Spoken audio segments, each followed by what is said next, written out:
Hello बच्चों, let's see the question. The question says, when benzene diazonium chloride in hydrochloric acid react with cuprous chloride, then chlorobenzene is formed.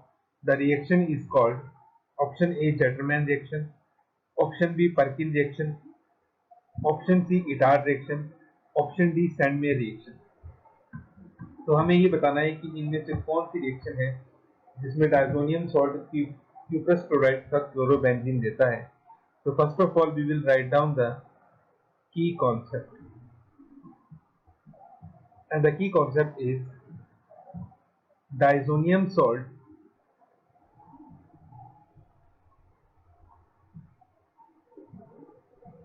with give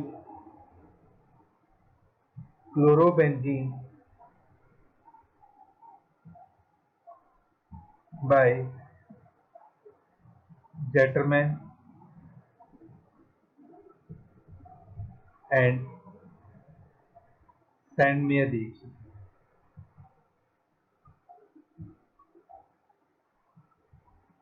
ठीक, ये दो ही reaction रहती हैं जेटरमैन और Sandmeyer जिनसे हमें मिलता है क्लोरोबेंजीन.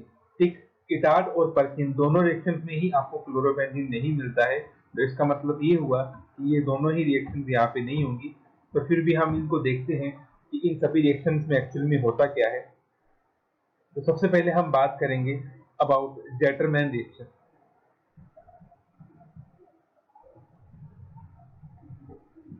तो जेटरमैन की जो रिएक्शंस होती है इसमें हम डायजोनियम सॉल्ट लेते हैं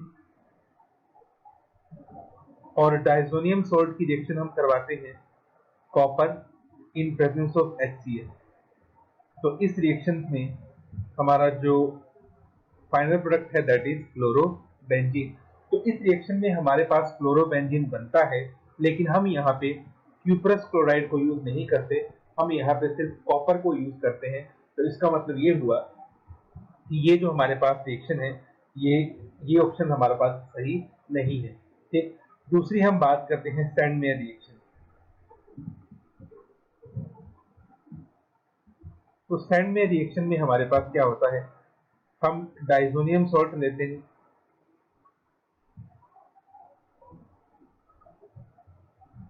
डायजोनियम सॉल्ट की रिएक्शन हम करवाते हैं Cu2Cl2 के साथ इन प्रेजेंस ऑफ HCl. तो इस रिएक्शन में हमें मिलता है अगेन क्लोरोबेंजीन प्लस N2. ठीक, तो सैंडमेयर रिएक्शन जो होती है उसमें हम यूज करते हैं cuprous chloride in the presence of HCl और उससे हमें मिलता है क्लोरोबेंजीन. ठीक, वहीं अगर तीसरा हम बात करें अबाउट इटार्ड रिएक्शन,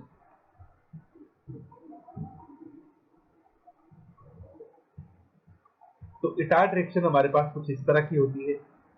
इसमें हम एल्काइल बेंजीन लेते हैं, तो जनरली हम टोलुइन ले लेते हैं. इसकी रिएक्शन हम करवाते हैं क्रोमाइल क्लोराइड के साथ इन प्रेजेंस ऑफ CH2 और साथ में हम इसकी करते हैं हाइड्रोलिसिस.